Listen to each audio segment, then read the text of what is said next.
respond to any of the barbs thrown in your direction. So that we can have a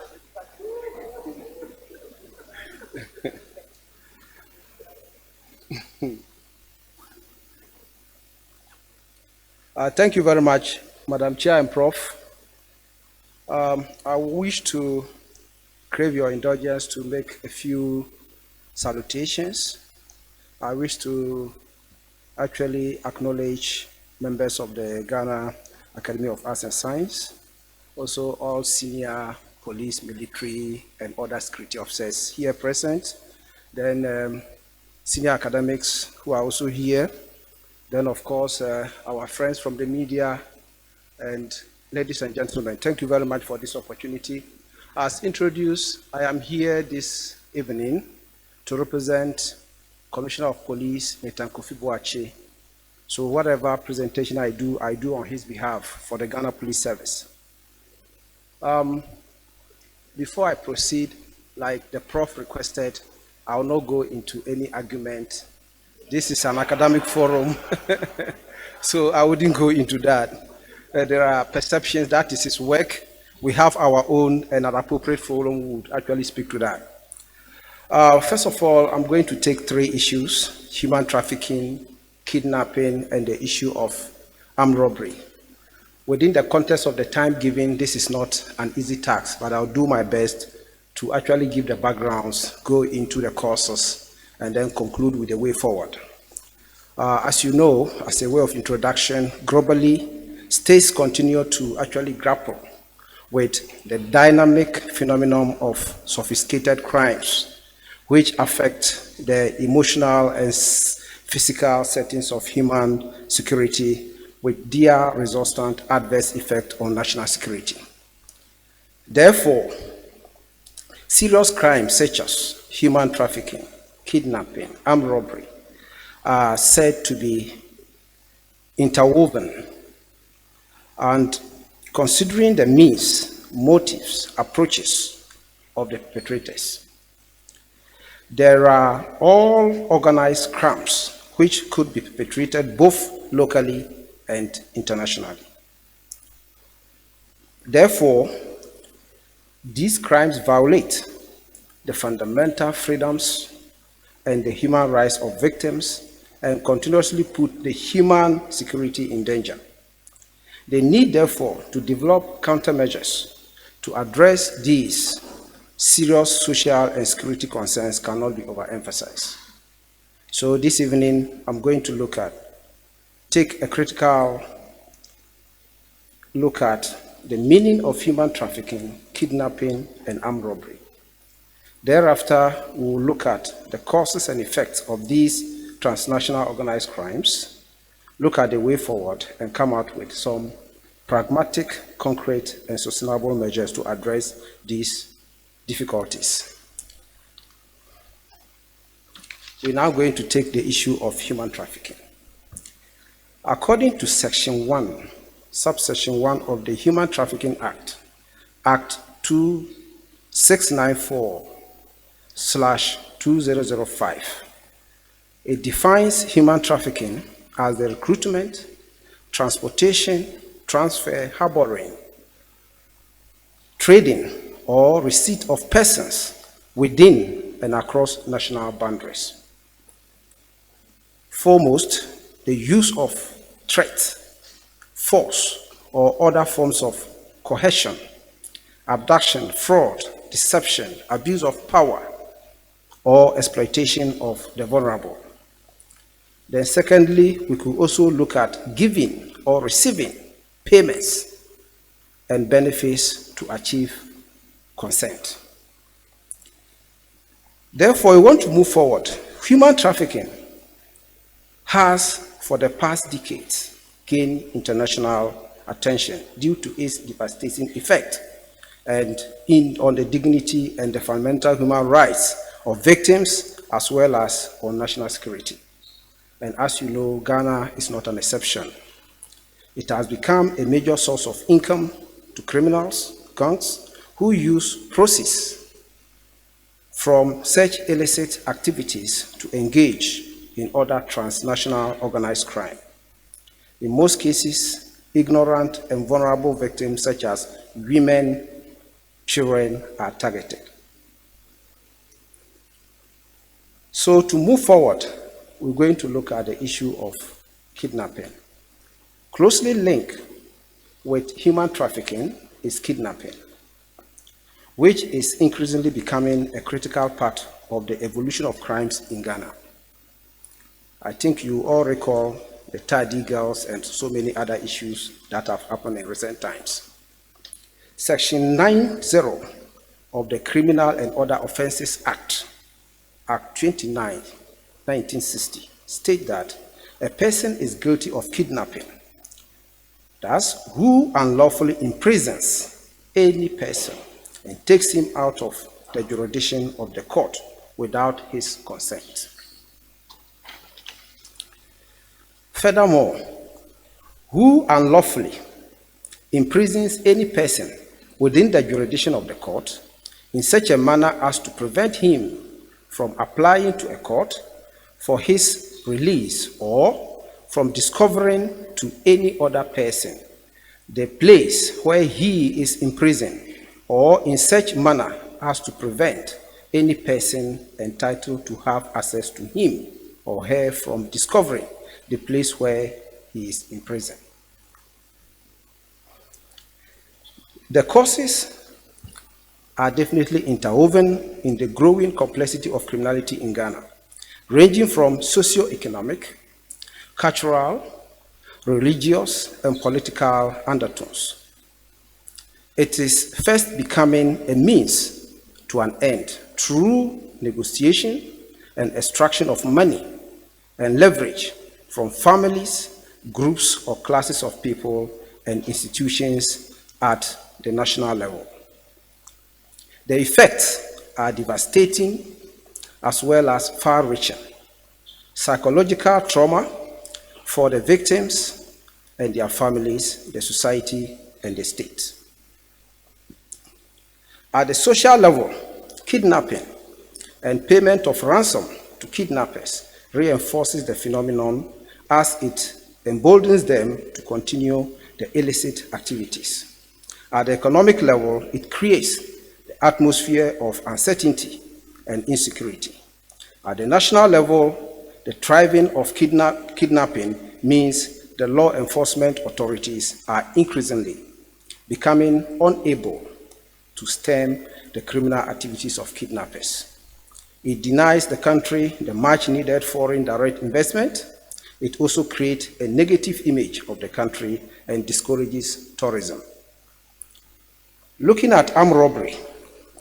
Armed robbery is one of the menacing criminal activities which continue to pose serious threat to human lives and national security. Armed robbers paint a gloomy picture of every country and adversely affect its developmental potentials and livelihood of the population. Section 150 of the Criminal and Other Offences Act 29, 1960 states that a person who steals is guilty of robbery if, and for the purpose of stealing the thing, he used any force or causes any harm to any person, or if he uses any threat of criminal assault or human or harm to any person with intent thereby to prevent or overcome the resistance of that or any other person to the stealing of the thing. In Ghana, the Criminal and Other Offences Act posits that whoever commits robbery is guilty of an offense and shall be liable upon conviction, on trial summarily, or on indictment to imprisonment for a term of not less than 10 years, and where the offense is committed by the use of an offensive weapon or offensive missile, the offender shall, upon conviction, be liable to imprisonment for a term of no less than 15 years. Now, let's look at the causes of all this. I initially stated that they are interwoven and even we could link this one to the presentation on small arms and also the presentation of my good colleague from CDD, who actually put the police on the searchlight. Okay, so looking at the causes, we're going to see how they are linked.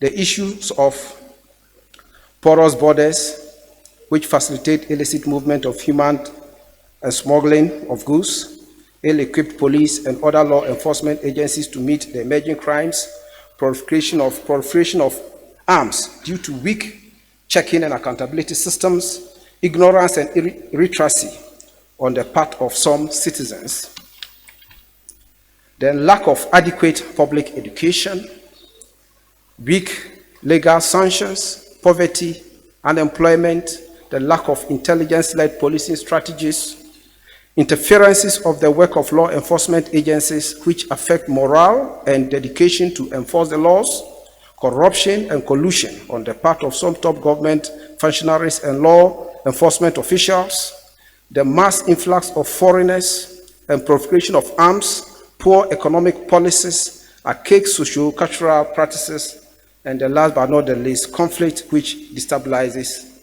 the countries and displaces persons. Now we'll move to the way forward. As a way forward, it is pertinent for security of the country's borders to be prioritized to ensure all unapproved routes and enable the effective management of people and goods. This will also facilitate accurate record keeping and profiling of potential criminals. Police and other law enforcement agencies should be able to equip with requisite resources and equipment to counter the emerging threat of these organized crimes.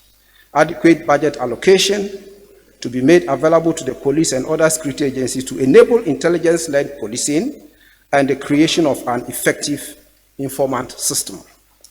Public education should be intensified to create awareness on the modus and methodologies of criminals engaged in all these criminal activities. This will address ignorance and empower people to know what to do when confronted with security challenges.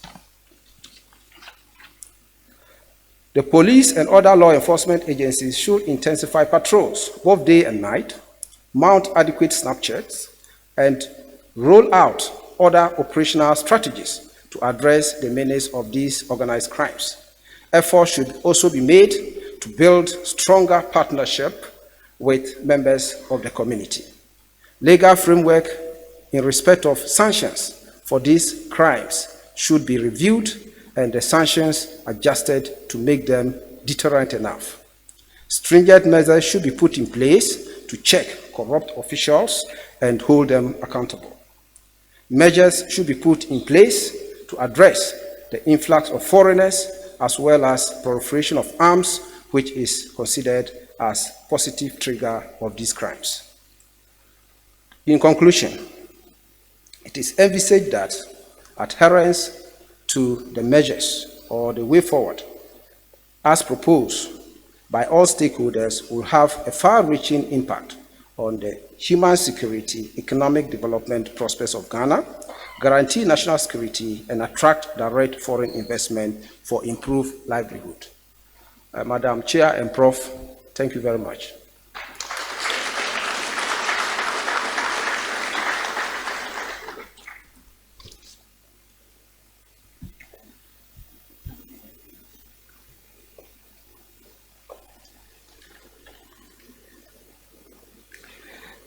Thank you, Dr. Gariba, and thank you very much for resisting the temptation to respond.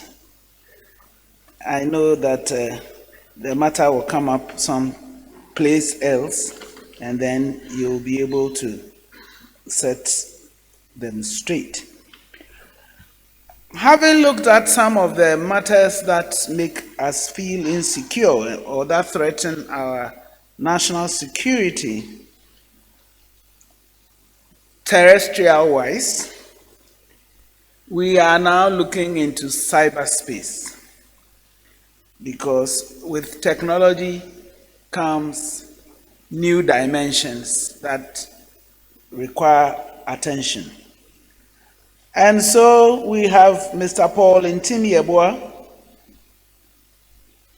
who is a lecturer in cybersecurity at the Ghana India Kofi Annan Center for Excellence in ICT, to lead us in that discussion. Thank you.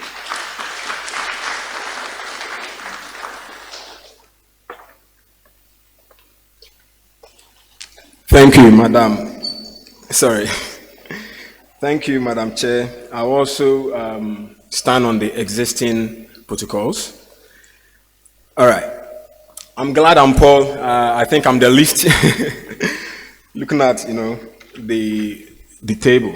So we are very glad. We are the Kofi Annan ICT Center. We are very glad to share on this platform with you to give a talk on the high speed of cybercrime as well as cyberbullying in Ghana. Thank you very much.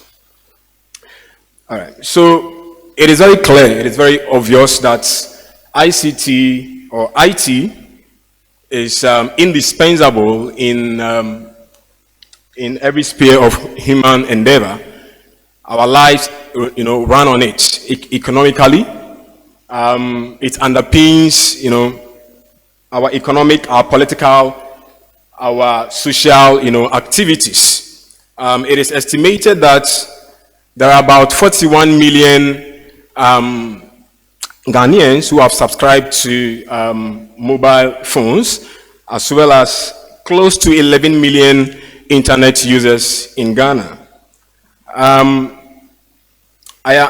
am very confident that our dependence on ICT or the internet will see an exponential increase considering the trends in technology. For example, now we are in the world of IoT, right? Internet of Things.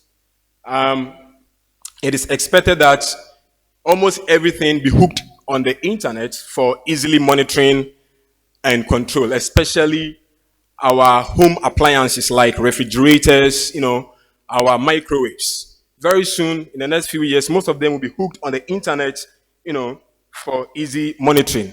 We are also in the world of AI, artificial intelligence, right? Machines are taking the place of what humans do.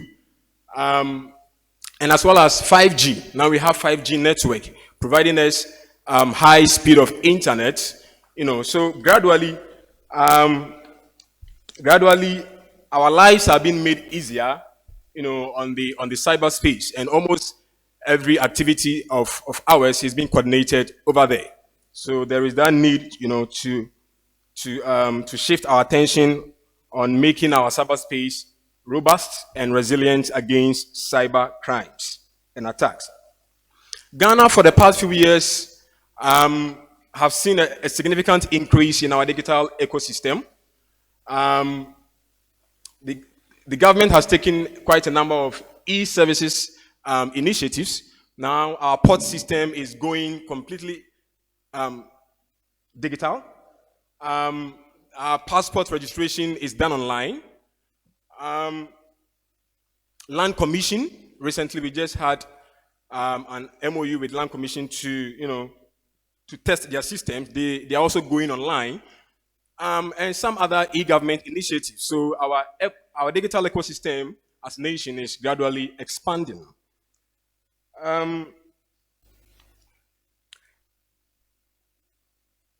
Now, with the issue of cybercrime, Ghana recorded, according to a report by the Criminal Investigation Department, CID, according to a report last year, Ghana lost to about $105 million to cybercrime, and fraud or cyber fraud contributed to about 60% of the crime, followed by all form of intrusions, hacking, as well as sextortion.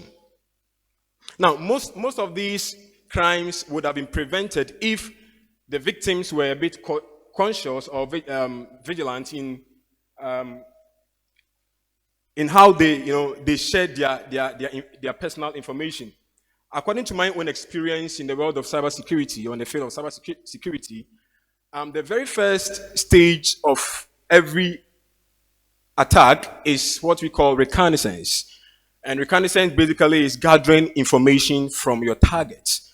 So if victims were a bit vigilant, or resisted from giving out their information out there, they would have prevented most of these attacks. So there is the need for sensitization. So I'm glad we have our high school students with us.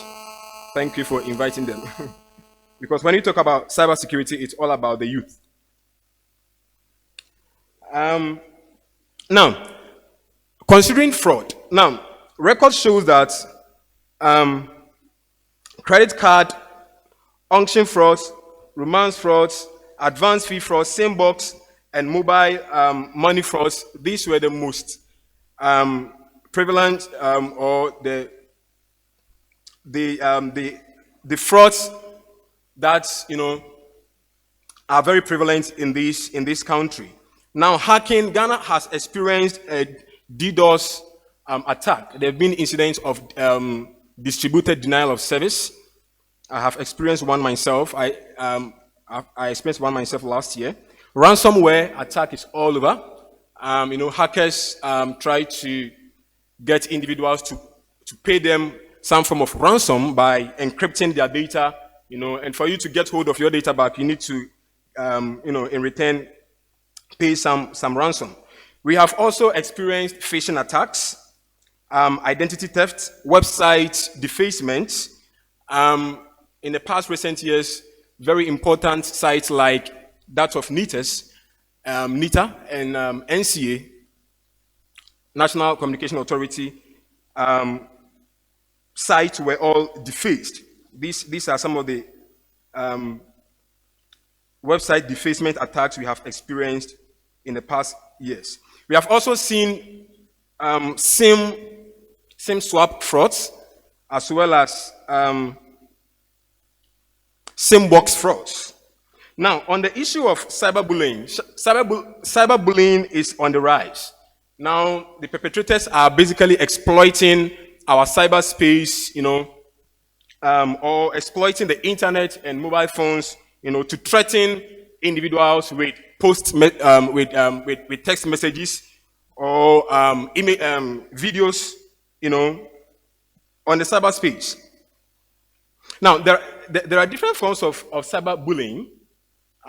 In Ghana, the most prevalent form of cyberbullying, according to studies by lecturers or researchers in the University of Ghana, as well as University of Bergen in Norway, are gibberish text messages, nasty emails, online insults, and revealing private details about someone online. These are the highest form, or the most prevalent, or the common form of cyberbullying Ghana has experienced. In the United States, the most common form of cyberbullying, according to my own research online, is mean comments, online rumors, and sexual remarks. There are quite a number of consequences or implications to cyberbullying. I will just list a few.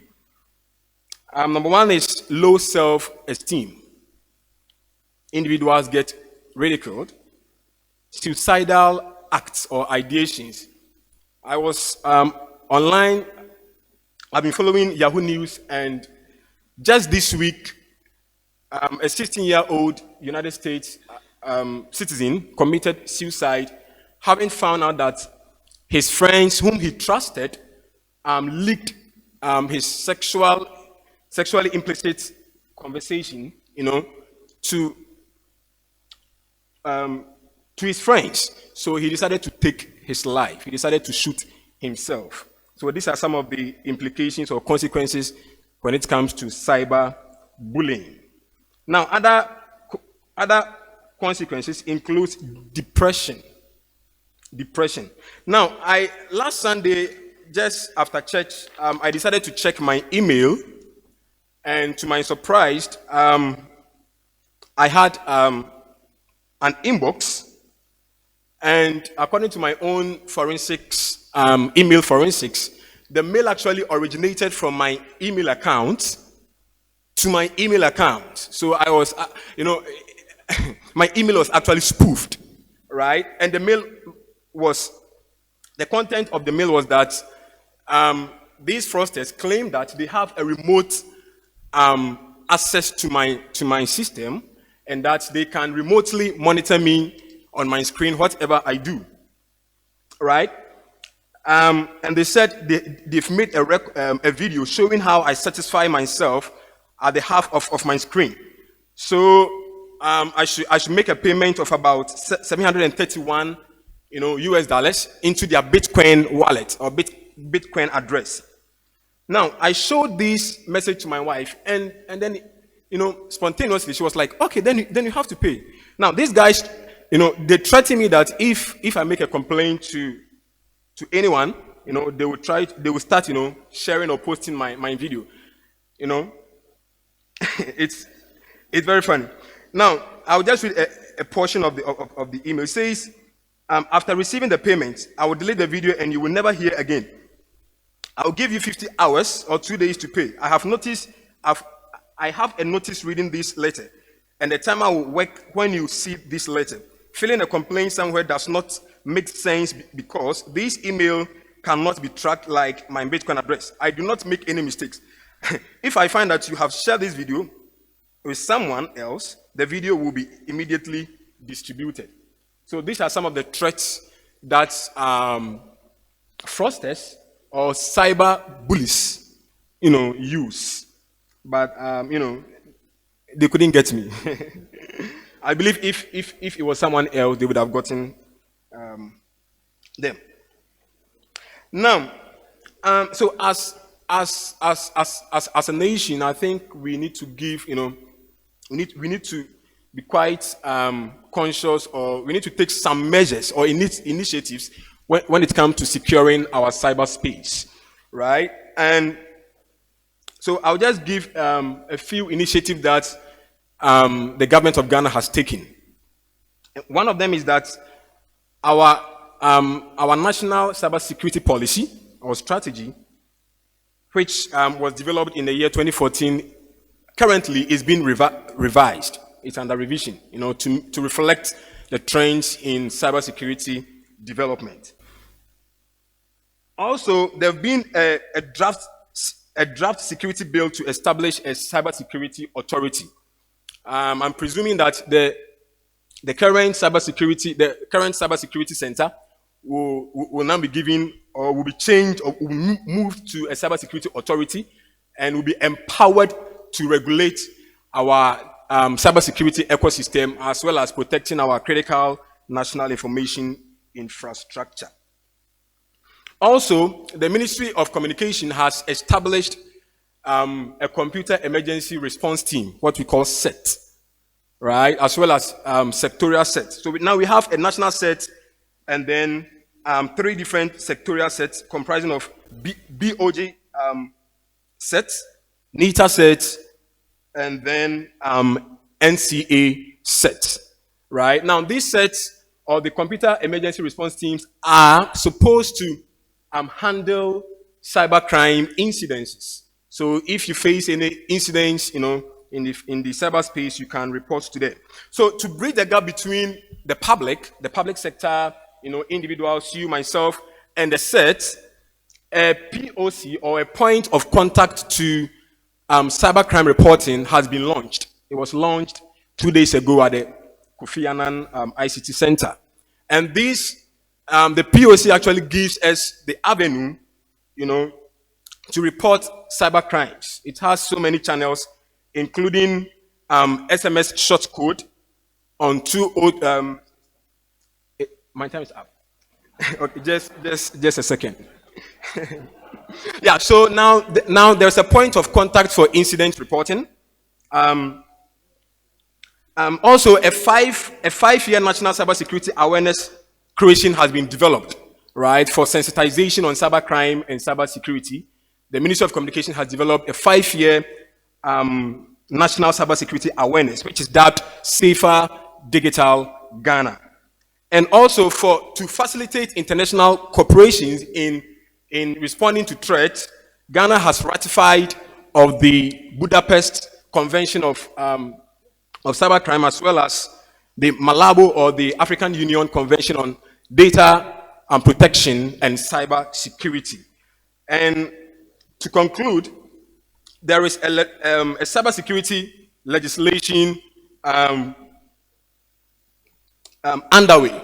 So the Ministry of Communication is now coming up with a new laws on cybersecurity. At the moment, we have the Data Protection Act as well as the Ghana Electronic Transaction Act, but these acts are not adequate in criminalizing cybercrime. So a new cybersecurity legislation is being developed by the MOC. Thank you very much.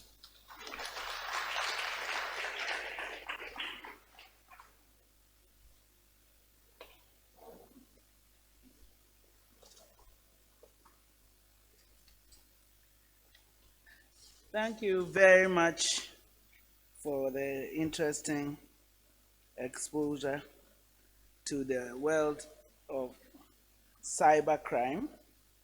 When you were talking about the Internet of Things, and you gave the example of the refrigerator, I said the next generation won't have any fun. How are they going to raid the fridge when the fridge will be recording and informing the parents who opened it and who took what out?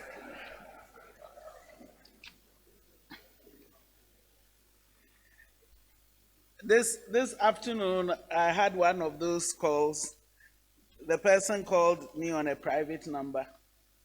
I responded, and then the person said, who am I speaking to? And I said, who are you? Then he goes, I'm speaking from my blood.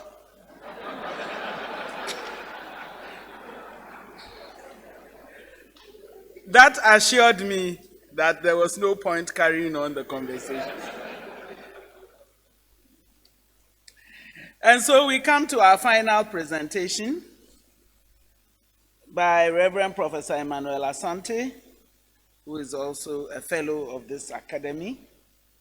He's going to speak on fake news and the communal and other tensions fanned by them. Fake news, big time.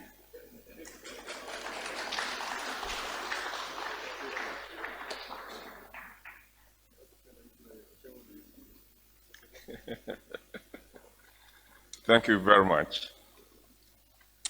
Recently, somebody posted something to me, and it had to do with a woman who had been admitted in one of the hospitals. I'm sure that some of you might have received that at GAAS. And they said a bird flew and sat on her bed, and then the bird turned into a human being. And so a lot of people from some churches went there to exorcise. And it was there in the picture. And the person who sent this to me is a theologian, and who believed and said, wonders will never cease.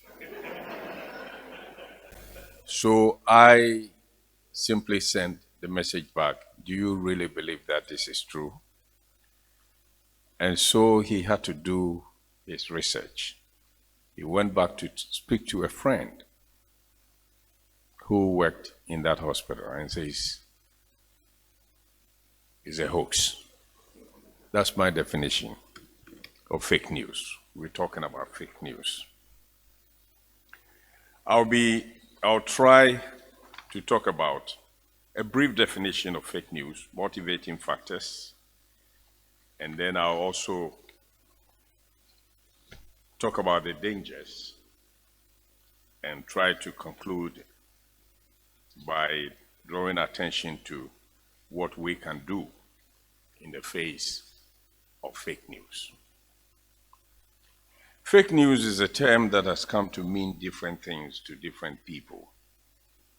In other words, it has no straightforward or commonly understood meaning. News, what is called news, deals with verifiable information in the public interest. So an information that hardly meets these standards does not deserve to be called news. In that sense, fake news hardly meets the threshold of verifiability and public interest. It undermines the credibility of information. At the core of fake news, then, are news or stories that are false, fabricated, stories that have no factual basis. So it has been defined in terms of a kind of yellow journalism, which involves intentional misinformation or hoaxes distributed through conventional print, broadcasting news media, or through internet-based social media. So a lot more, but I'll move on. What are the motivating factors? Fake news is motivated by a number of factors and it's spreads like wild bushfire. I just want to mention a few of them. Among the drivers of fake news, first are the following: pecuniary factors, money. There are stories that are intentionally fabricated to attract more visitors to a website. The intention here is to attract advertisers with a view to increasing revenue for the website publishers. For example, clickbait, what is known as clickbait stories, use sensationalist headlines at the expense of truth or accuracy to attract attention, all with the sole aim of making money. And we may say the same of stories with exaggerated or over-embellished contents in radio news and newspapers that have the tendency to compromise facts and accuracy. Sometimes some of the news that we hear, especially the ones in the tree, a very simple statement, the embellishment. At the end of the day, you wonder, what is it that we are talking about? And there are times when you are also driving and you see people, there's this banner headline and papers that you haven't even purchased before. You stop. You buy it. You read the whole thing and it's hoax completely. It's fake. They do this to attract more listeners, viewers, or readers in order to attract advertisers of goods and products so as to maximize their revenues. So that's the first thing. Another factor is political. And here we encounter fake news as propaganda in the sense of stories that are deliberately created to mislead audiences, promote a biased point of view or particular political cause or agenda. In that sense, they do not only make people believe false news, it also makes people less likely to consume or accept credible information. I mean, too much of that would move you away from even wanting to know, to read the credible information. In other words, more than making people believe false news, the rise of fake news is making it harder for people to see the truth. And on this point, a few examples from the international community on the use of fake news as political propaganda may suffice. Brazil, Rousseff, impeachment. In August 2016, he suffered impeachment. And it is said that increasing influence of fake news precipitated his impeachment. BBC Brazil reported in April 2016 that in the week surrounding one of the impeachment votes, 3 out of the 5 most shared damaging articles on Facebook in Brazil in relation to Rousseff was fake articles, things that were not true. Canada. In January 2016, Kelly Leach, who campaigned for the leadership of the Progressive Conservative Party, admitted to spreading fake news, including fake claims that Justin Trudeau was financing Hamas. His campaign manager claimed he spread the news in order to provoke negative reactions against the Prime Minister. France, you have a similar thing. And of course, I have not mentioned the almighty United States of America.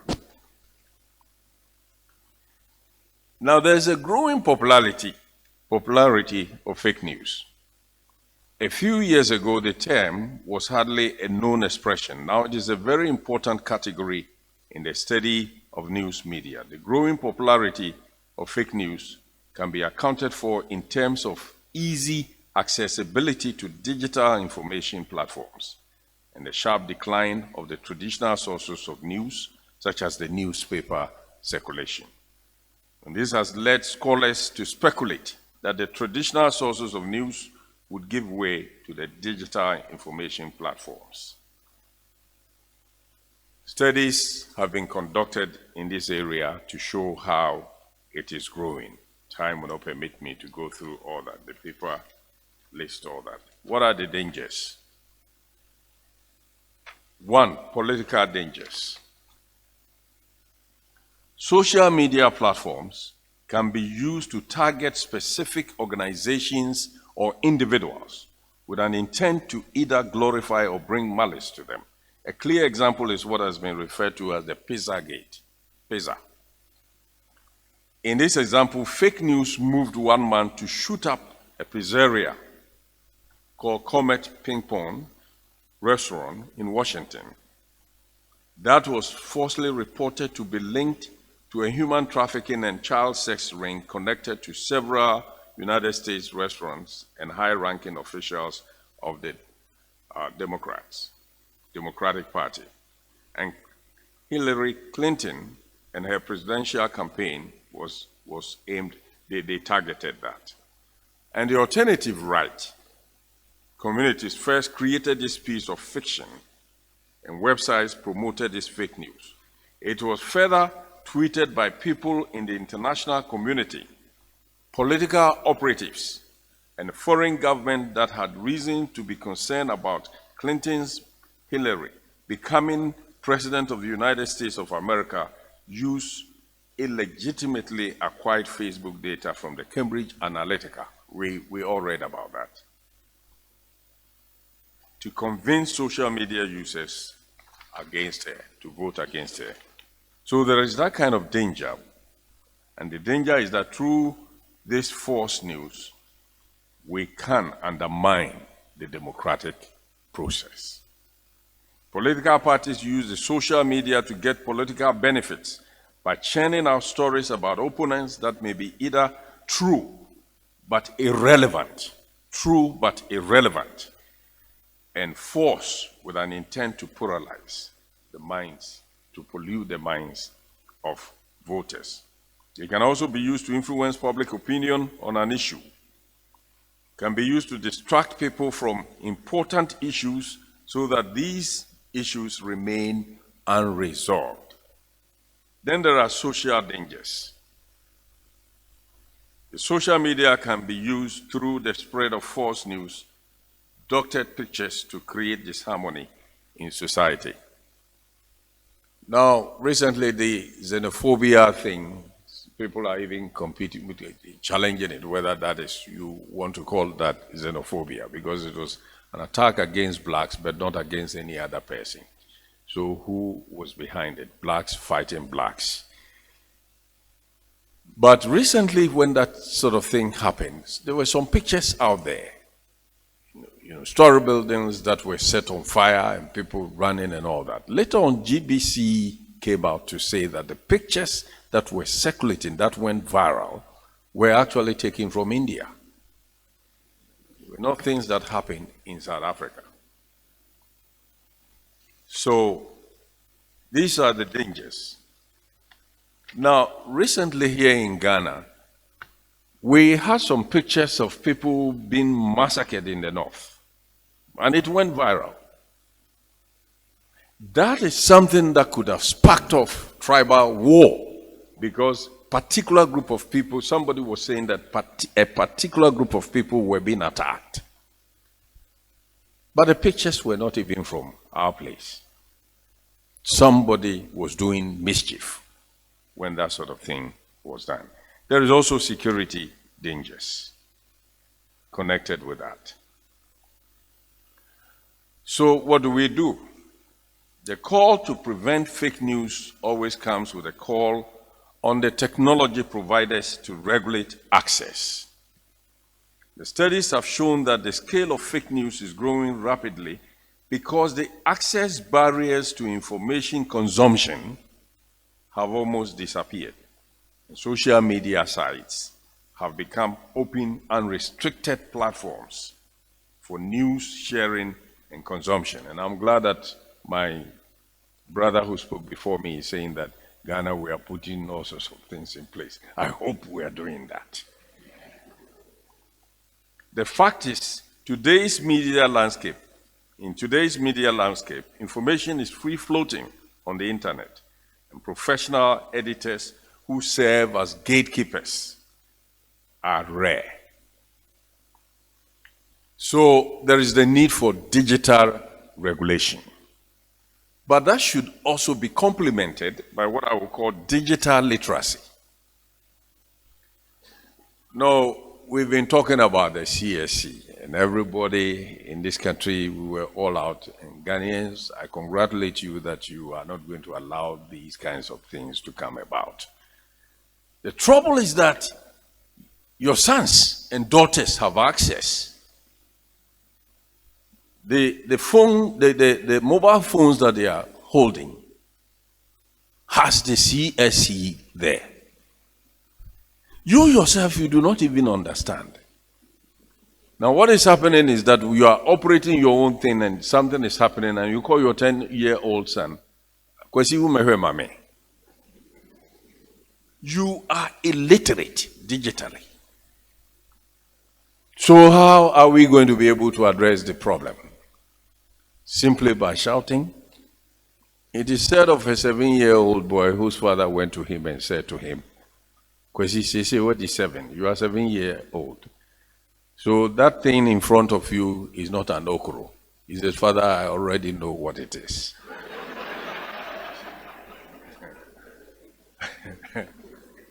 Already he has access to that. So I'm calling for what I call digital literacy. The technology providers have a role in ensuring barriers to information consumption. However, we cannot force a solution to the problem of the rising popularity of fake news only on the internet service providers alone. There is also the need to address the consumer end as well and adopt a collaborative approach to tackling the menace of fake news. And so that will call for a policy framework. And I'm sure that we are working on a policy framework. I'm already done, don't worry. No. So it means that we should come up with a policy framework that will address this kind of problem. But we should do so mindful of the rights of genuine users of the internet. I'm saying that any policy framework that is intended to address the problem of fake news must not undermine the rights of genuine users of the internet. But again, the warning is, be very careful with the things you find on the net. Check the validity, the veracity, the authenticity before you begin to send it to others. Thank you.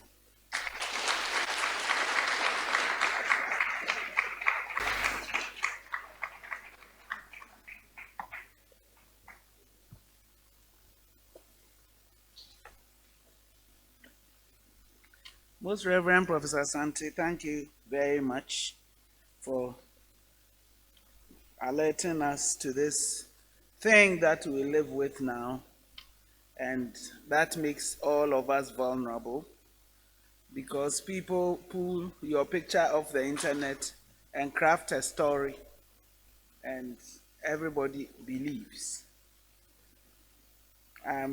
I've been thinking that perhaps Ghanaians have great talent in creative writing, and we haven't had opportunity to exploit these, and so we are using the talent in this way. Perhaps people should publish more stories so that they can make money from their vivid imagination.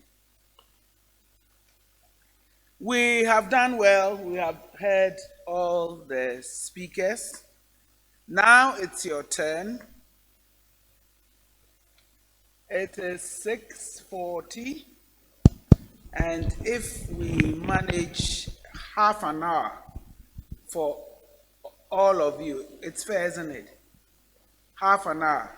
So if you are interested in asking a question, making a comment, please draw close to the front so we don't have to watch you walking and assess your gait and all that.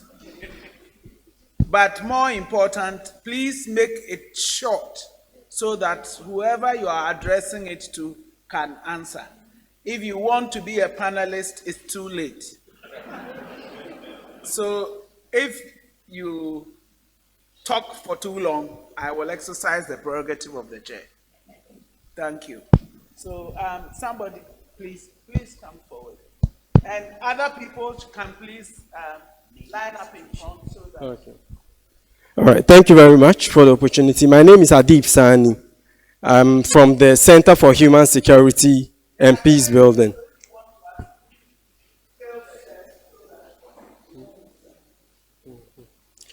Once again, yes. Okay, once again, congratulations for organizing this program. It is my opinion that one of the most effective ways we can improve the security profile of Ghana is to reawaken the security consciousness of the people through education, because there are a lot of Ghanaians who are not conscious of their security environment. I'm pretty sure that a lot of us here still leave our keys under the doormat, on top of the door, or even in the flower pot. Even when I came here, we are coming to discuss security, but there's absolutely no security protocol followed when I came. When I was stepping in, I just said, are you going to the security persons there? So the question is, it should start from us. What are we doing to educate the masses out there on the need for them to be security conscious? And on the other hand too, is it possible, would it be out of place to say that going forward, let us regularize the activities of these local gun manufacturing persons in the country so we can regulate their activities going forward? Thank you. Next person, please. Please, there's a gentleman. Oh, sorry. Young man, you want to ask questions? Please sit. Don't be embarrassed. My name is Major Richard Amadeka, Ghana Army. My question goes to General and Colonel Abadi. Recently, I've been hearing of new trends and new tactics and strategies of terrorists in West Africa. And we've also been hearing of attack on convoys, military convoys in Burkina Faso, and attack on military camps in Mali. May I know if this is a part of the new strategies and tactics of terrorists in West Africa, and if you could share with us other new strategies and tactics of the terrorist groups in West Africa? Thank you, sir. Thank you very much. Please, Andy. We'll take this round of questions and give them a chance to answer. My name is Seth Nikwe, and I realize that most of the presentations made mention of corruption.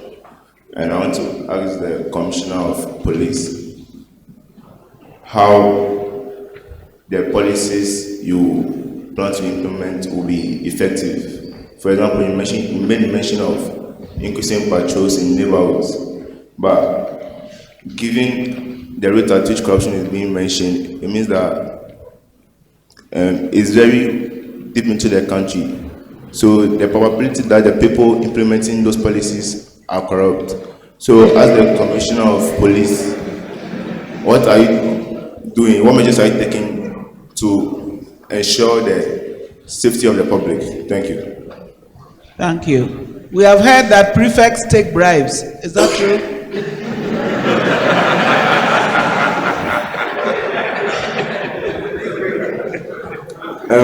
Good evening. I'm Shimcho Blagoji, and I want to ask how to prevent gangsterism, because you said that according to your presentation, gangsters normally have a sense of feeling, that or a sense of a family in the gang. So please, how to prevent it? And the second question is to the police, the commanding police. These official police vigilantisms, these, may we know why and how you are controlling this? Thank you. I think I will pass that question to Mr. Abraham Pamensa and not the police, because at my urging they did not respond. Good evening, I'm Edward Ban, and my first question is, during the man's presentation of vigilantism and gangsterism, he said Ghana does not have gangsterism, but its environment is prone to it. So I want to ask, does the law passed on vigilantism, will it effectively combat it? And if yes, our environment, is it, if our environment is liable to gangsterism, would the law be effective to combat the crimes of vigilantism? Thank you. So my name is Lawrence Mante, and then my question goes to Brigadier General. Okay, please, in your presentation, you said that the security situation facing the sub-region is because of structural deficiency, which means the problem is systemic. So with the coming in of ACTA, for example, you gave an example about inability to control our borders as one of the structural deficiencies. So with the coming in of the ACTA, the continental trade regime, don't you think that is rather going to compound the problem? Or probably maybe the wealth that the regime is going to generate will maybe solve that the security deficiency? Thank you. Thank you. Thank you very much. My name is Techua Menu, a fellow of the Academy, and I want to thank all the speakers for educating us this evening. I was surprised not to hear any mention of Nigeria when you were talking about our neighborhood. And I don't know whether it was because of time, but you might want to comment on it.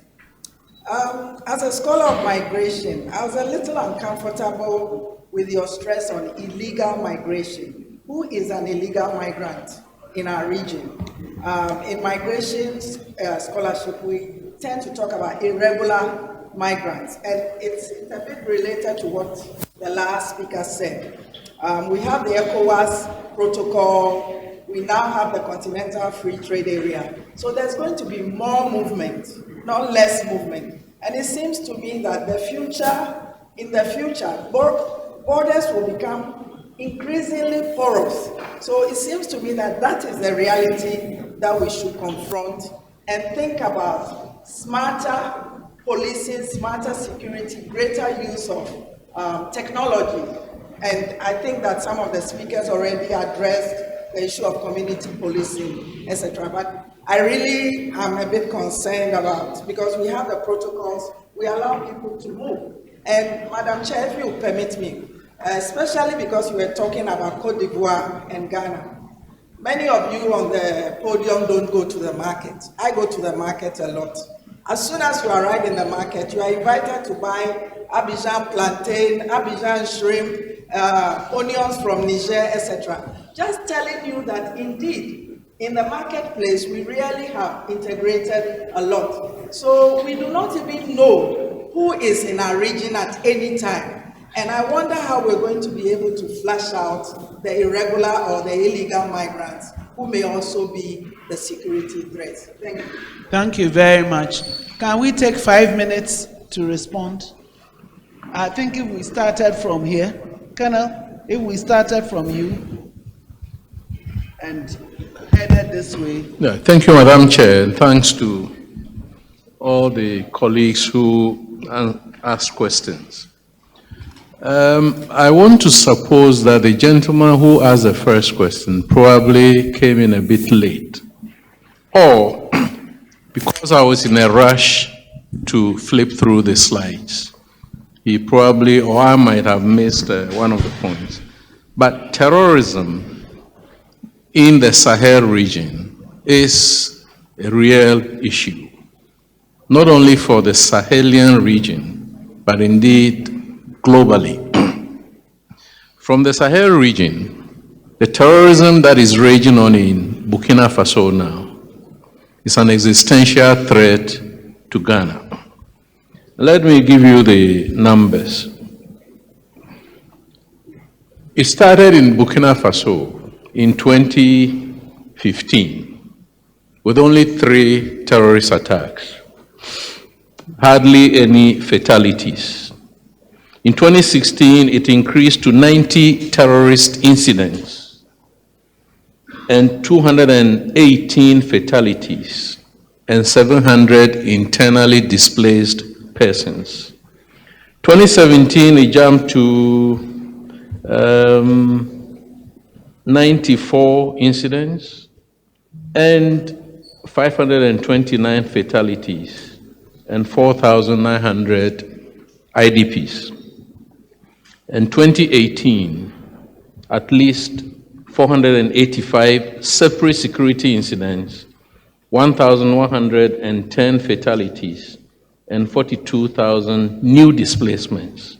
So there could have been some secondary displacements, as it is called. Now, as we speak, by August of this year, it was estimated that 115,300 IDPs had been displaced, by March of this year. If you look at the map of Côte d'Ivoire, you see very clear, and this is something the state doesn't want to discuss. But if you look at the map of Burkina Faso, you see very clearly that the northern part of Côte d'Ivoire is virtually gone, and from the north to the east. So I was a bit surprised when I heard about Hamile, because Hamile is in the west, and the threat is echoing of the eastern border. Given the statistics that I've given or the data, we might think that terrorism hasn't arrived, but when it arrives, it can also escalate very speedily. So it calls for resilience, it calls for alertness, it calls for vigilance. But my argument is that throwing resources into the military countermeasures alone will not work. And leaving the conditions that the extremists exploit, either for recruitment or for whatever it is, must be part of. In other words, we need to invest in peace building, addressing the marginalization, especially in the northern parts of this country. The social inequalities or horizontal inequalities or economic inequalities. The idea that we have not decentralized the decision-making and development, and decisions are still taken in Accra, and imposed on all the districts. So that's my response to the terrorism. It is a real threat. Going to Nigeria, probably I narrowly interpreted the topic that was given to me. He said the neighboring states. And that's why I focused on Côte d'Ivoire, Burkina Faso, and Togo. But obviously, a neighbor in the modern context could even be in Europe. But given the improvements and advancements in technology and so on, incidents in Europe could impact us. But Burkina Faso, Nigeria, in the context of Boko Haram, and its linkages with the Sahelian-based terrorism also compounds the issue. Ma'am, I wouldn't want to challenge you at all on the definition of illegal migration. You said unregulated migration. But I think in a layman's sense, within the 1979 Protocol of ECOWAS on free movement of persons, goods, and services, still the movements and services must be subject to existing regulations of the member states. So, if you have to enter Ghana with a travel document, and you don't enter with a travel document, and you don't enter through points where Ghana immigration knows that you are an ECOWAS citizen entering Ghana, then it is not only that we are not regulating migration, but it is also that we are allowing persons to be illegally present in Ghana. And I think some of the security threats that we've been experiencing, without mentioning nationalities, largely emanate from the presence of persons who have Nicodemously, tried to enter the country. So I think these will be my responses to some of the questions that I find pertinent. I thank you. Thank you very much.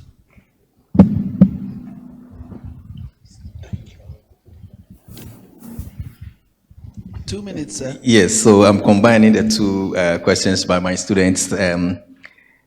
One wanted to know whether the Vigilantism Act is capable of dealing with gangsterism, and how do we also prevent gangsterism? Well, I'll combine the two. One, the Vigilantism Act is officially not out. What we are reading is excerpts from the bill that we all reviewed. But let me say that it wasn't the focus of gangsterism. As I said, it's a way of life. It's a group of young guys or a group of businessmen who have been indoctrinated and live by their word is gun. And when you look into the causes of gangsterism, it's parental neglect, use of drugs, abusive, availability and accessibility of guns and some of these things. So the Act, even though deals a bit of security in general, in land guard and other things, the actual solution to gangsterism is dealing with the causes of it. Effective control of the use of drugs in the country, solutions to streetism, people who are allowed from their regions, their parents don't even know where they are, they form alliances, get friends, they don't even track where their parents are, their children are. Circulation of arms and all these things. So the Act itself, for the initial one that reviewed, does not say anything about solution of these things. But of course, we have a criminal code in the country that deals in some of these things, so we can deal with them. So the Act itself does not target gangsterism, but we have available laws in the country that could be used to tackle them. And how to solve them is to tackle the root causes. The parents need to be careful about how they treat their children, because one of the causes is that gangsterism is used as a rebellion against maltreatment or the way parents treat their children at home. They get out of the house and they find a new group. As the definition I gave you, they think that's their new home. The group trusts them and treat them better than their parents. So how do we have a good parental care so that our children will not get into some of these? But it's also difficult, as Kenneth said. Now people are learning from the internet. Somebody was telling me he was at the primary school and certain young boy picked,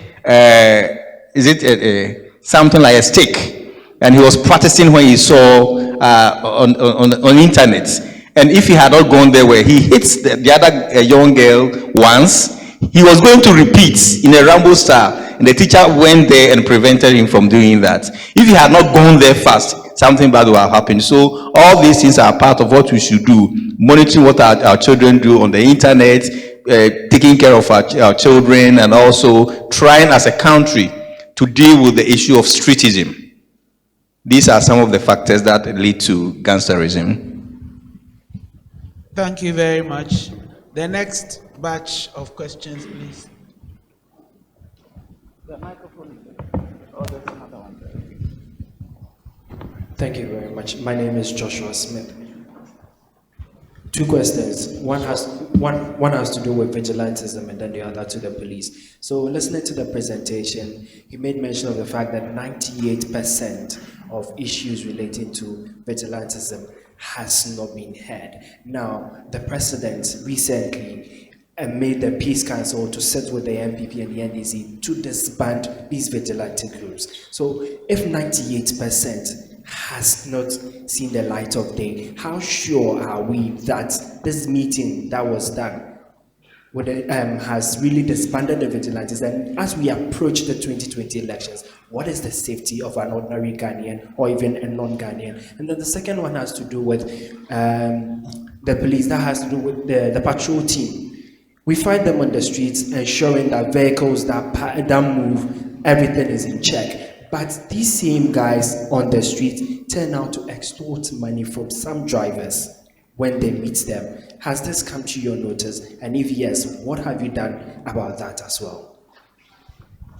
Thank you very much. Thank you very much. The young ladies were here first. Well, if you don't assert yourselves, you will sit there till eternity. You were here first. All right. Thank you very much, Prof. My name is Lansal Hassan Musa. I work with the EIB network. 2 weeks ago, I got a call from a cousin of mine. This one goes to Dr. Gariba.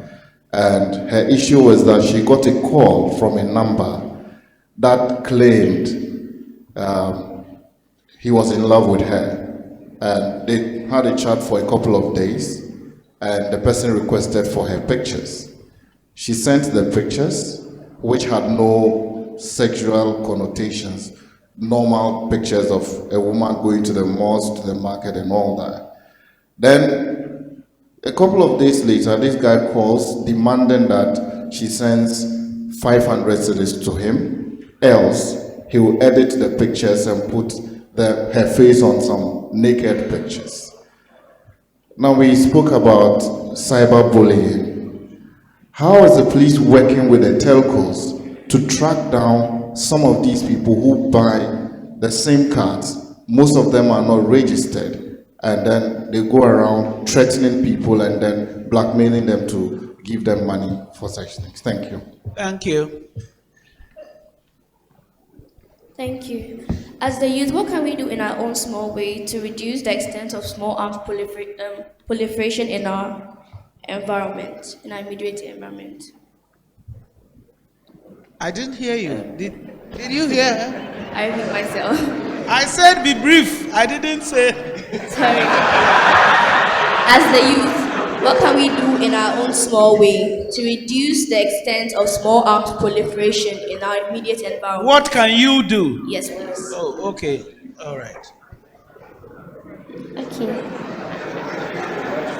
Good evening. My name is Joanne. I'm from Ajmata School. My question is related to cyberbullying and related to the internet, using the internet. You said that you made mention of, in your conclusion, you said people's access to the internet should be limited, should be watched in a way, yes.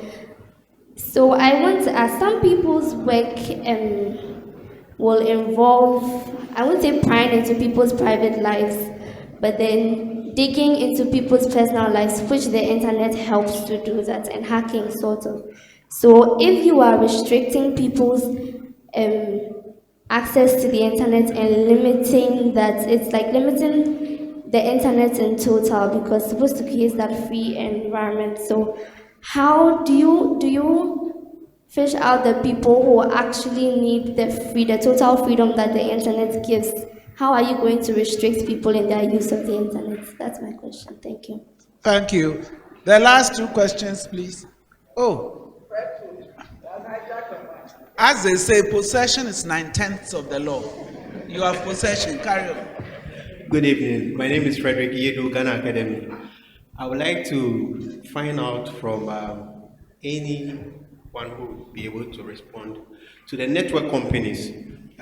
They are now giving our phone numbers out to other agencies like financial institutions, etc., who sometimes send us a day you can receive like 10 or 15 messages from just one.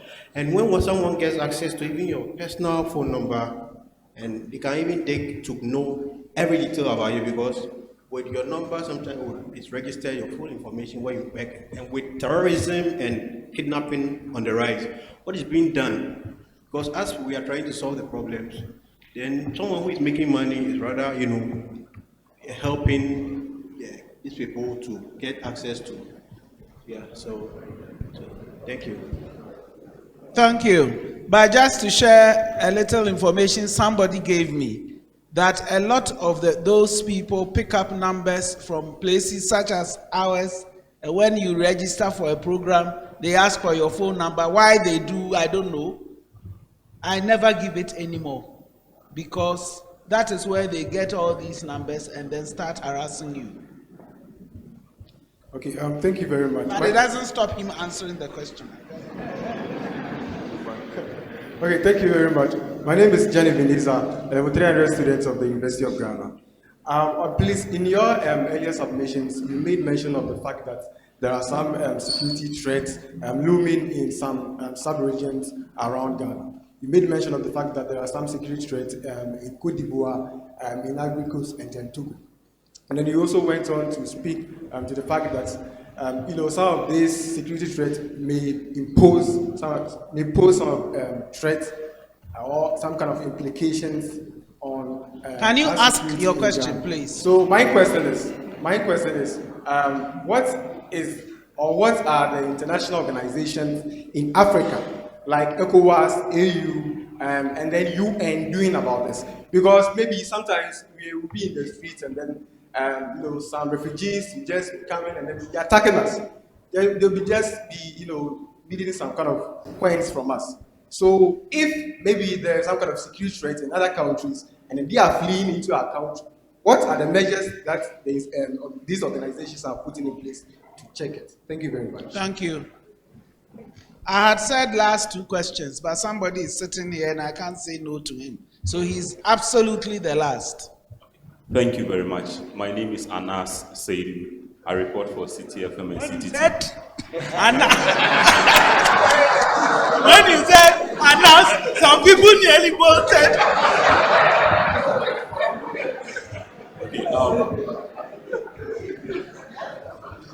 I have two questions. First one to ACP Gariba. I want to find out what's preventing the Ghana Police Service from actually punishing their own people, especially officers who misconduct themselves. We had a police officer drunk in a trotro with a rifle. Drunkenness in the service is a sackable offense. 4 officers, uniform officers of Operation Vanguard, went on rampage in Takwa. The military sacked their own. We never heard anything about the police. The Midlands Loans and Savings Lance Corporal Mano, who beat up the woman, is back in active service. I want to find out what exactly is the thing that's preventing the police from disciplining their own people within the service. Let's go to vigilantism. That's my last question, yeah. On vigilantism, your good self, Prof, you did some work when we watch you on TV. I was so you did some good work. We saw the reports. It gave directions as to how to end this whole thing. The reaction from the authorities, actually, we will say it was on the opposite. Do you think that these people putting up laws to fight it actually are in for us to fight and end vigilantism? The question is to Mr. Abraham Pamensa. No problem, but you can help me. You can help me. Thank you. Last question. Thank you very much. My name is David Koi from the University of Ghana, and I would like to begin my question with the particular quotes that we keep hearing every day. That is to say that if someone's beard is burning, you don't need to wait till the fire gets to yours. You need to get water close to you. Now, I know that Ghana before now was seen, or my beard will never burn.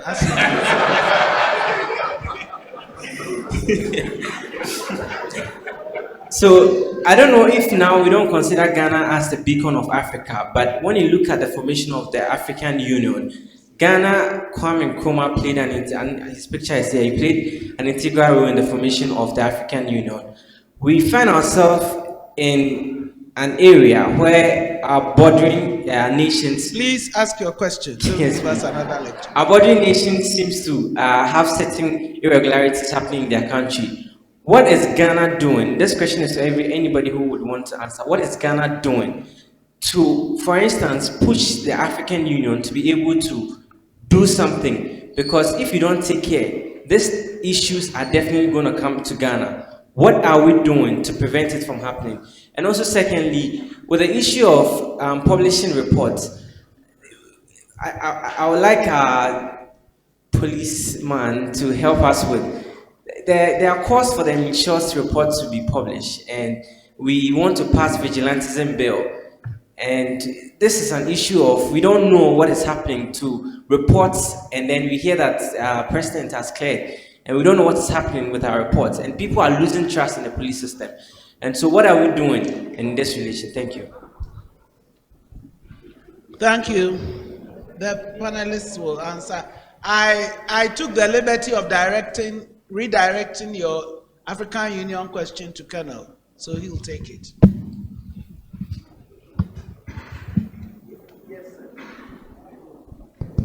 Thank you, Madam Chair. I hope the Academy would publish the respective papers. But in my paper, I have some information that speaks to some of these questions. Towards the end of my remarks, I did mention that Ghana needs to make a deliberate choice or decision as to whether it would directly participate in regional efforts to counter the spread of terrorism, or whether it would actively support. It speaks to the idea of not saying that somebody's beard is on fire and therefore it's not your business, because that business is too close to an orphan border. It has been suggested, empirically, that for all we know, there are already terrorist cells that are lying low in Ghana and waiting for the appropriate time or the opportune time to orchestrate whatever plans they may have. So Ghana is part of ECOWAS, and ECOWAS as well as the AU have a number of mechanisms. For instance, the control regulation of our maritime spaces. The AU has an African maritime domain policy, for instance. ECOWAS similarly has the ECOWAS maritime domain policy. The sad part of it is that I think General Kotia can attest to this, that although we sign to these regional mechanisms, when we come back home and we are required to now establish national policies and strategies that would help to implement those continental and sub-regional arrangements, we seem not to mind at all. So it is a matter of concern. Now, the fight against terrorism within the Sahel region is being waged by two mechanisms or two structures. One is the multinational joint task force that deals with the Chadian, Lake Chad basin countries, Nigeria, Niger, Chad. I think there's another country that is an observer. So they have the challenge of finding a legal arrangement for instance, Nigeria to pursue Boko Haram into Cameroon, because they're not acting within a certain legal construct where soldiers can move up and down, but they're finding they have found that arrangement. So that effort is going on.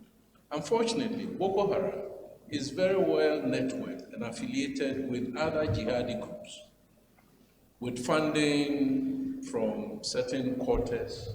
And recently, it looks like Boko Haram has been reborn and is now able to attack what Nigerians call super military bases and seize armored vehicles and so on and so forth.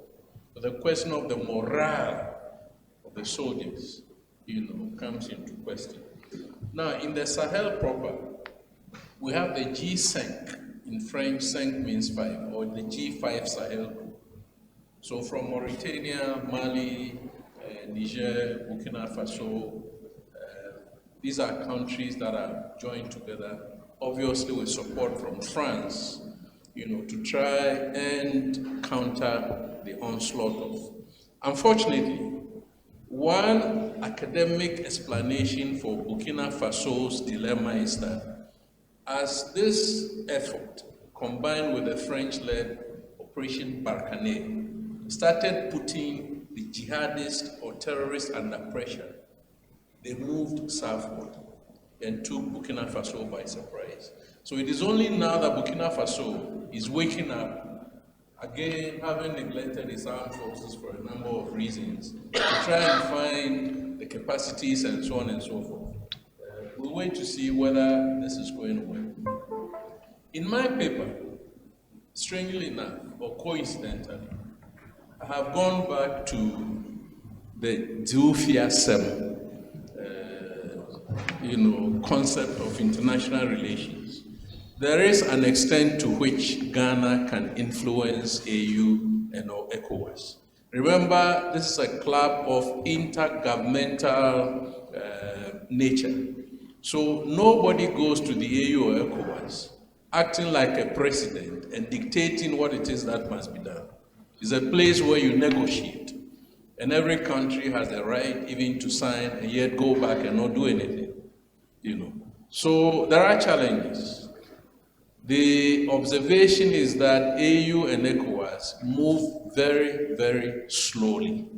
So we should not expect that all of our problems are going to be resolved. Indeed, these two organizations have established almost all the policies and mechanisms that you can think of in the world. But when it comes to implementation, I think a co-panelist mentioned the political will. And some have added that beyond political will, you need political commitment. So the will is a signature of the mechanism. The commitment is putting in the resources to try and implement the mechanism. I sympathize with the youth, but at my age, I don't see very positive signals that the situation in the world, and for that matter, the situation in Ghana, is going to get better than the 1950s and 60s when I was growing up. All I see is that things are getting out of hand for a number of reasons that I wouldn't want to venture into. I thank you, Madam Professor. Thank you very much. Okay. Yes, please. Yeah, so as a GOG, Government of Ghana worker, as a staff, I receive about 50 SMS, on loan almost every day. And it's funny, every GOG worker here can attest to that. I don't know, I'm not sure who actually shared our contact, to the banks. But then, however, there is a Data Protection Act that restricts or regulates controllers, data controllers into how they share our personal data, so we can take them on, provided you know who is sharing your contact or your data. You can always, look at the Data Protection Act and take legal actions on them. Thank you. And also, just to add up, let's also be very careful on how we share our data online. Our information. There was a question on someone sharing the images, to a boyfriend. Let us refrain from sharing images, on WhatsApp or on social platform. It can be used against us to extort sexual favors. Thank you. Thank you very much. Two questions, but I think they are all in one. The question seems to find out whether indeed the government has the political will to tackle vigilantism, because I mentioned so many cases in the 2012 elections that did not see light of day. Yeah, so I believe that is the concern I raised in the first two paragraphs as the worry of the disturbing issue of vigilantism. Not that it is so alarming in the country as we have in South Africa and other places, but because we don't have the will to tackle it. And I believe that coming out of the acts will do something about it. And those of you who have had the opportunity to read just a short commission report, you see the vivid acknowledgements, especially 4.42, that says that it is formed, funded, and operated by political parties. And these are the same political parties we expect to have the political will to deal with them. So it's something that we need to find out. One thing I say is that if the act actually comes out, all of us as citizens need to be vigilant and find structures to ensure accountability. First, we are not having the backing of the act to ensure accountability. Now the act is coming, and for the brief that we've reviewed, we realize that the punishment in the act is more than what we have in the Criminal Code 1960. So yes, if we allow politicians or governments of the day to ensure accountability, and with all the definitions that we've given through the short commission and other reports, we're not going to have any enforcement. The manipulation are still going to be there. So civil society organizations, the media, we may have the opportunity to, based on the provisions in the act, when it comes out, to ensure that there's accountability. As the political will, not only the MPP, governments over. That has been the problem we have. Thank you very much. Did you want to say something? There was a question to you. Yes, please, then go ahead. All right. So there was a question on how the youth can help address the issue of arm. When you look at most of the violence that are perpetrated by small arms, you see the youths as the majority of those perpetrators. So first of all, we need, as a youth, to desist from giving the police more work to do by engaging in crimes, armed robberies, violence in the communities and all that. Next year is an election year, and you shouldn't allow yourself to be used by the political actors to perpetrate violence through the use of small arms. You can also help in terms of the awareness creation process, where you educate yourself about the dangers of using small arms and light weapons, and be peace ambassadors in your schools and also in the communities where you find yourself, and also reporting on any illegal possessions of arms to the appropriate authority. So these are some of the few things that you can also do to help. Thank you. There was an earlier question on the tactics of terrorists, and let me just address it shortly. The terrorists will use any tactics that they find convenient and which is going to really cause harm and create fear and panic within the community.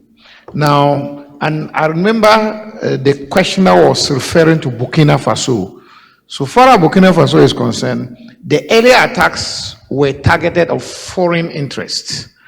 But later on, it shifted to locals, shifted to churches, and then even went into mine fields or mining areas. So you can see that they take advantage of the situation or the loopholes so far as those areas are concerned, and they attack, create fear, panic, and this really has an effect so far as the population is concerned. Now, finally, let me just mention some few initiatives so far as the question on what the various international organizations are doing on terrorism. There is an Accra initiative. I don't know whether that has spread, but there's this Accra initiative that is made of some countries, which is complementing the role of the regional bodies and continental bodies. It is headquartered in Accra, and I know that there's a meeting next week on it. Apart from that, we all know that the ECOWAS has come out with a counter-terrorism strategy.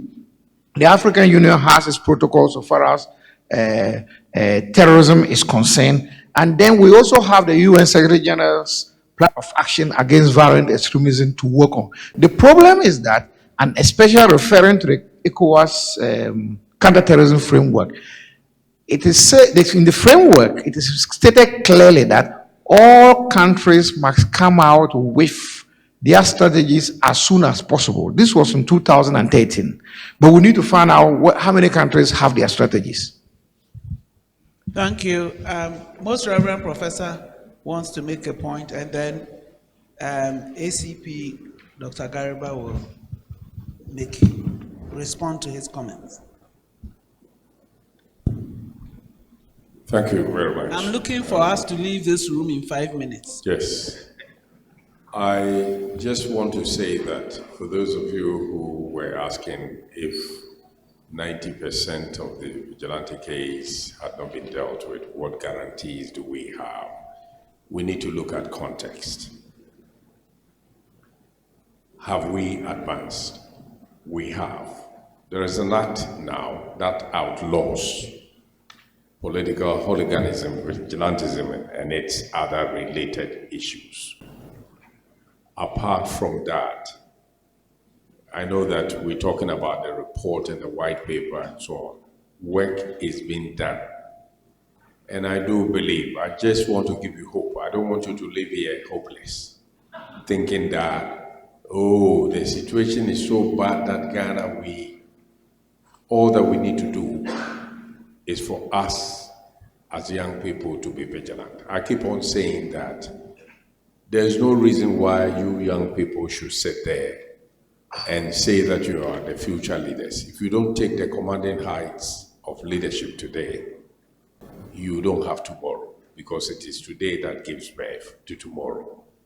And they are not going to use old people like us. It is you young people that they will recruit. So be vigilant in the right sense of the word and ensure that you are also part of the security issues that we are talking about. If there is a problem, you can also be a solution to the problem. Don't allow yourselves to be used digitally or in any form to be part of that which will create trouble for us in Ghana. But in spite of all that is happening, efforts are also being made to address the issues. So don't go thinking that we are hopeless. We are not hopeless, but we are only saying, let us open our eyes and do something about it. Thank you, sir.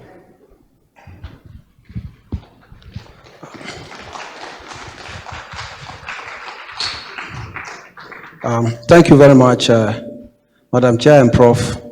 I wish to take some questions regarding the Ghana Police Service. In 2 minutes. I'll combine the issue of corruption, extortion, and disparate actions together. There is a debate that Ghanaian institutions are a replica of a society.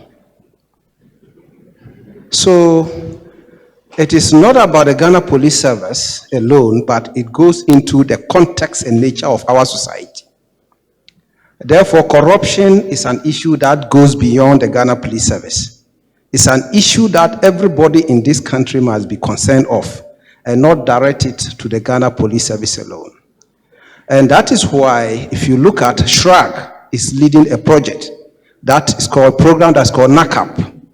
Within the NACAP framework, all institutions are actually being pursued to put in measures to counter corruption.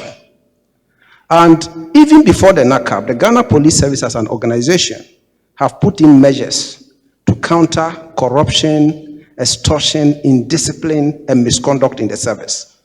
And that is why we have PIPS. PIPS has been working on this.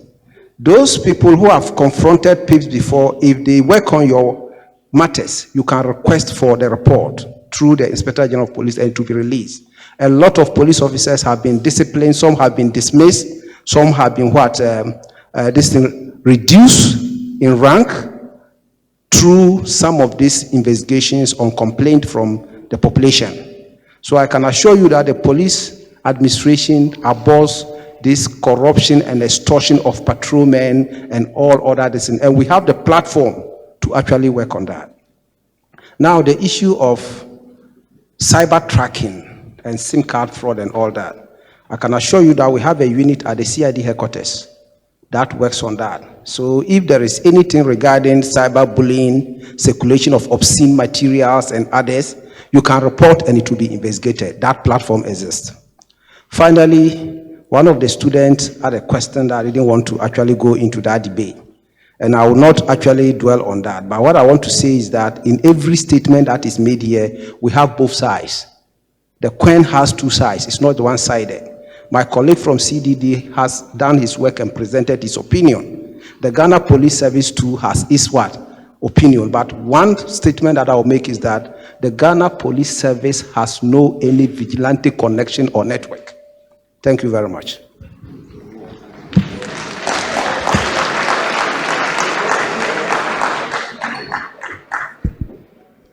Thank you very much. Before the Honorary Secretary comes to do the proper thanking, let me just say that from all the speakers we have heard that the causes seem to be the same: contestation for power, marginalization of groups, weak states, weak enforcement mechanisms, weak judicial systems, weak border control, and I'm happy to see so many immigration people here.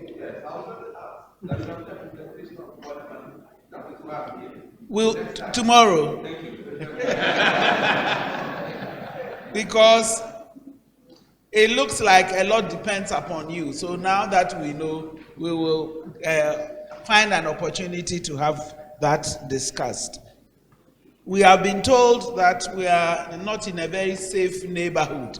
So even if our own homes are quiet, we should worry about what's going on in the neighborhood, because eventually those things will contaminate the peace and quiet of our own homes.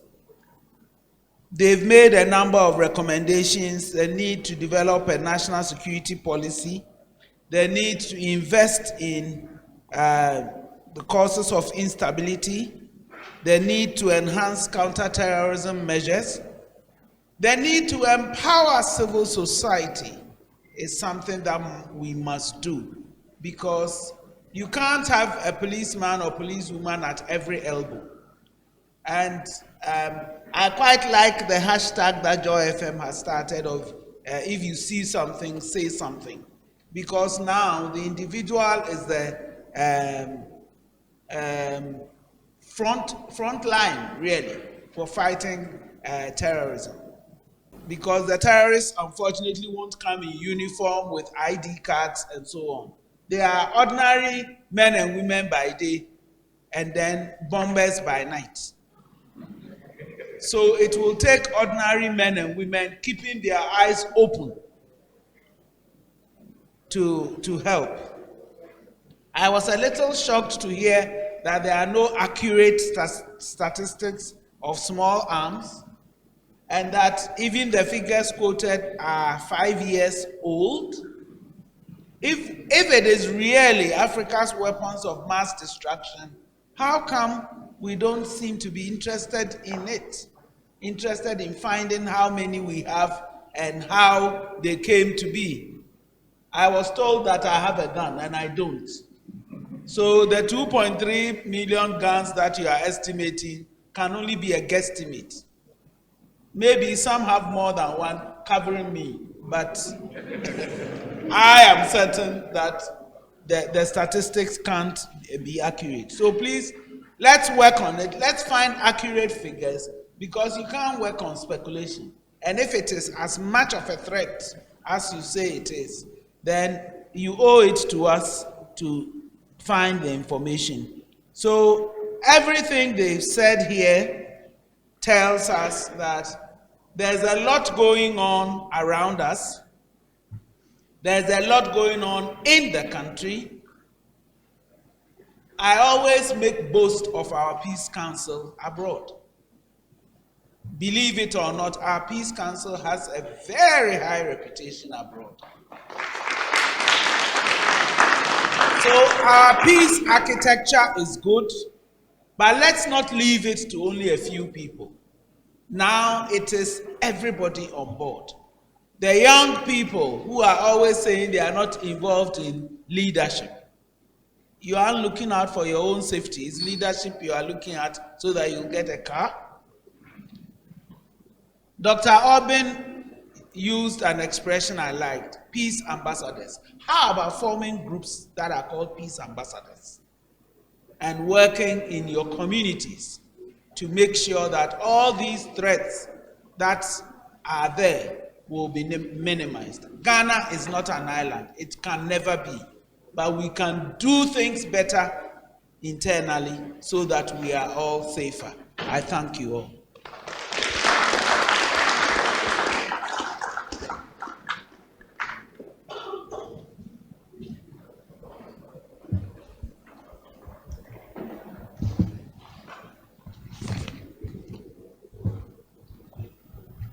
President of the Ghana Academy of Arts and Sciences, Vice Presidents, Fellows of the Academy, invited special guests, ladies and gentlemen, we've been treated to a wonderful array of awareness, lectures, and on our security challenges. And you must agree that we had an excellent chair. So should we give our chair a round of applause?